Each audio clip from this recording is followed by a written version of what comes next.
A customer crashes his Subaru through the wall at a Utah dealership.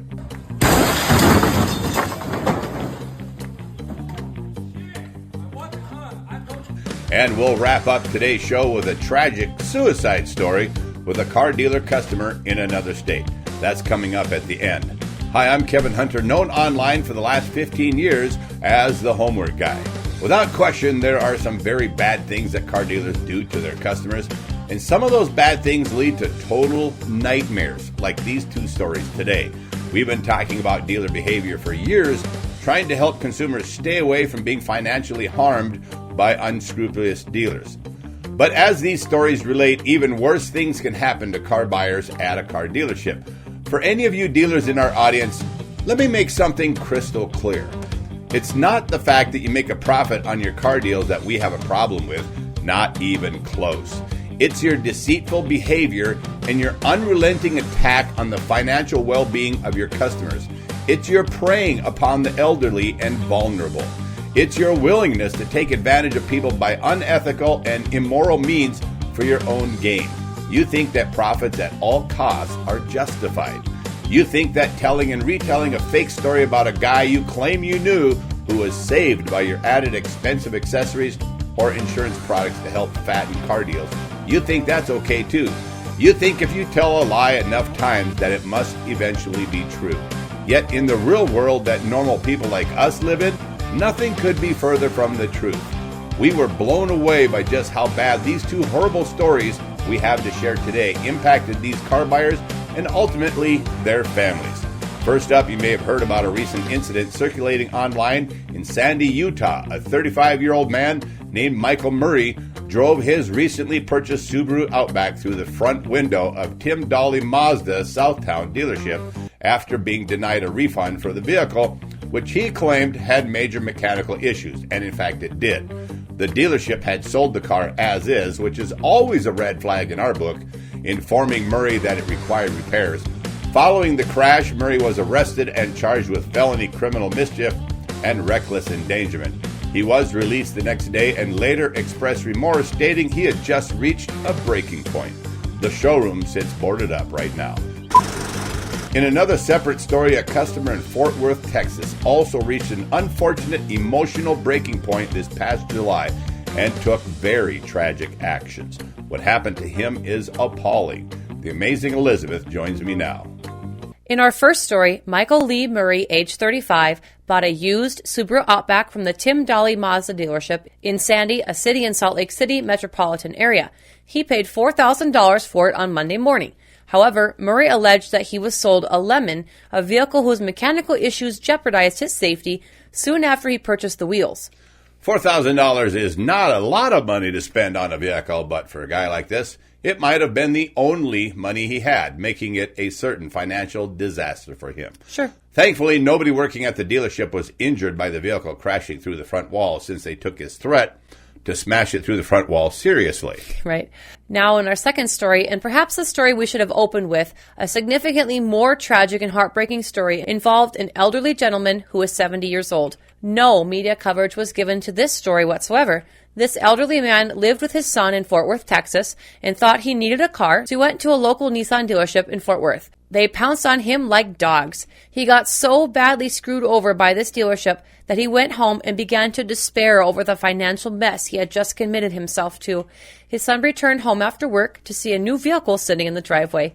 Knowing the father was on very limited income, he asked about it, read the contract, and told his father that he needed to bring it back right away. The dealer didn't want it back and advised him to sit on it until Monday, saying they would try to do a better deal then. They just wanted enough time to go by that you couldn't unwind the deal, period. Right. He thought he had ruined himself, and he was quite obviously emotionally crushed. Unfortunately, thinking he could not live with the financial impact of this terrible car deal, the elderly man opted to commit suicide. And no, I am not kidding. In his tragic death, the family lost their father and grandfather because of the emotionally devastating actions of an unscrupulous car dealer. After Liz alerted me about this story, I was texting with the man's son, who had sent us an email to tell us about what happened. We didn't want to cover this at first because his son is a follower of our show, and it was just too sensitive and too fresh to cover it when it happened. The strangest thing about this story is that it literally got no public attention in the Fort Worth area. Yeah. So we think, given that it's almost Christmas, it's about time that Nissan of Fort Worth was outed for their actions. Now, we are not saying that any person should commit suicide when faced with such a bad situation. Not at all. We don't believe suicide is an answer to any of life's problems, but this story does beg the question, just how bad was the screw job this poor man got? Well, we don't have to guess because his son sent us a copy of the car contract. The car he bought was a 2024 Nissan Sentra. The starting MSRP was $21,290. The only lower-priced car is a Nissan Versa, so keep the starting MSRP of $21,290 in mind as we review the numbers on his car contract. Douglas Bass was charged an out-the-door price of $29,469.39 with a whopping interest rate of 16.19%. At that interest rate, for a period of 84 months, Mr. Bass would have paid $20,290.65 in finance charges. When you include his $1,000 cash down payment, his cost, all said and done, was $50,754.04, over $50,000 for a car that can be bought under $22,000. When I looked at this car contract, I was blown away. It was one of the worst screw jobs we have ever seen in the last 15 years. Yeah. It made me immediately wonder just how bad was this gentleman's credit that he got saddled with over $29,000 in finance charges, and then I saw the nail in the coffin against the dealer. Pardon the pun. This loan was approved by Ally Bank. In every customer case that I ever presented to my former finance officers, if Ally Bank was involved, it was always somebody with better credit. Ally Bank is widely known to cater to prime credit borrowers, credit scores of 661 to 720, and super prime borrowers above 720. These customers are less risky for lenders, enabling Ally Bank to offer better loan terms and lower interest rates. He should have had a great rate. Well, that definitely did not happen for this poor guy. We've always told you guys about buy rates versus sell rates on dealer financing. This dealer saw this elderly man without anyone there to help him, and they totally took advantage of the poor guy. You might ask, how does a man with seemingly decent credit get saddled with a 16.19% interest rate? One factor I was made aware of is that Doug Bass lived on a very limited income. I can tell you that various factors beyond credit score come into play, like income stability and income level. Factors like this are used when determining loan terms. Mr. Bass, unfortunately, could not afford very much, but this dealer found a way to saddle him with 84 months of monthly payments set to start September 10th for almost $600 a month. Think about something. The contract is dated for July 27th, 2024. According to his obituary, Mr. Bass, age 70, passed away unexpectedly on July 27th, 2024 in Fort Worth, Texas. He bought the car on July 27th and went home and killed himself that very same day. That's a man who went home very emotionally distraught. The obituary says nothing about this, instead highlighting his love for his family, fishing, hunting, and his fondness for Texan culture, including the Dallas Cowboys. It also mentions his marriage to Marie Bass for 37 years until she passed. But this is quite typical of obituaries, to not get lost in the weeds about details of the person's death. I'd say suicide is about as unexpected as it gets. Our deepest sympathies go out to his son John and their family. We cannot imagine how difficult their father's unfortunate death was to deal with. As Liz said, the obituary found in the Winscott Road Funeral Directory does not provide any details about the cause of death that we shared here today, nor did they cover any interactions Doug Bass had with Nissan of Fort Worth. Additionally, there are no publicly available reports or news articles anywhere linking Mr. Bass's death to a dispute of any kind with the dealership, but as I stated, it's important to note that obituaries often focus on commemorating the individual's life and generally does not include specific circumstances surrounding the person's passing. Because we have personal knowledge regarding this situation, and it was a neglected story of a tragic customer reaction to very poor dealer behavior, and being that it is right before Christmas, we launched a fundraiser on GoFundMe, and we are hoping that you will help us help this family out. Yes. We hope a lot of you will join us. We do hope that Nissan of Fort Worth has done everything they can to make things right with the Bass family with the loss of their father. And while they have returned the deposit their father made and taken the car back, that didn't happen without the father's death.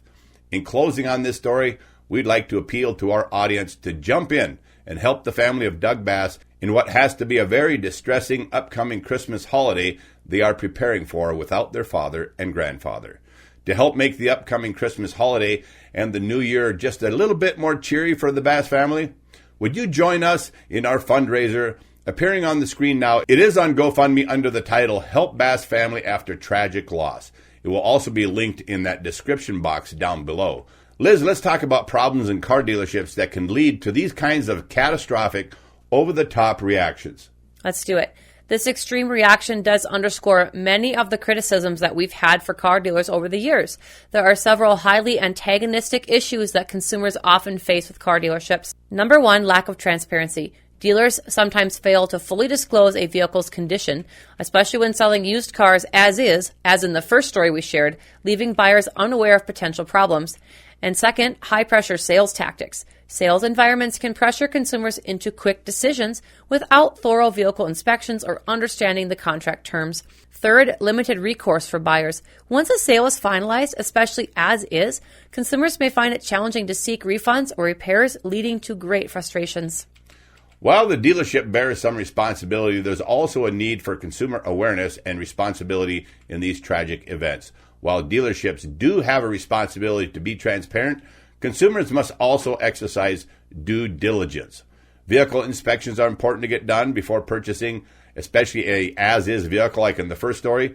Buyers should have the vehicle inspected by a trusted mechanic to accurately identify the potential issues. Understanding terms. It's crucial to comprehend the terms of sale. Typically, as-is means the buyer accepts the vehicle in their current condition with no obligation on the dealer for future repairs. And lastly, research and reviews. Investigating the dealership's reputation through reviews and ratings can provide insights into their business practices. As the old saying goes, if you drive over the curb with an as-is vehicle and the car falls apart into two pieces, you're the proud owner of both pieces. Here's a little homework guy's perspective. From a consumer advocacy standpoint, the first story highlights the importance of due diligence. Customers should thoroughly inspect and understand what they're purchasing, especially with used vehicles sold as is. And when it comes to signing financial documents, like in the second story, a customer should not feel pressured into making financial decisions that could break them. Then there's clear communication. Dealers must transparently communicate a vehicle's condition and any known issues to build trust and avoid disputes. They should also be patient with their customer to be sure that they know what they are signing for. As far as legal recourse, if issues arise post-purchase, consumers should pursue legal avenues rather than resorting to destructive actions or self-harm, which can lead to further unpleasantries and complications. In summary, while dealerships should uphold ethical standards and transparency, consumers also bear responsibility for conducting thorough research and inspections and taking their time to make informed purchasing decisions. Of course, we would never suggest that crashing your vehicle through the front wall of a dealership or committing suicide is a way to resolve any kind of problem, especially a bad car deal. But that said, we agree the Nissan dealer in Fort Worth should be made to pay for their contributions to Doug Bass's unfortunate death. We wish the family the best of luck in their legal pursuits of this case. A special thank you to all of you out there who tuned into this story. I hope you'll join us in helping this family out. Go to the GoFundMe page appearing on the screen and even make a small donation if you're able, and let's help put a bit of cheer back into this family at Christmas time. The link is also below in the description box. Thanks to all of you out there in our audience for coming back. We greatly appreciate your loyalty. If you want our direct help in your car deal and you have any difficulty navigating our website, thehomeworkguy.com, you can text me today at 701-441-3399, and I will steer you in the right direction. To all of our longtime subscribers out there, you guys rock. God bless you all. I'm Kevin Hunter, the Homework Guy, home of the only totally hassle-free car buying service, signing off on behalf of the amazing Elizabeth and the entire Hassle-Free Homework Guy team. Thank you all for listening.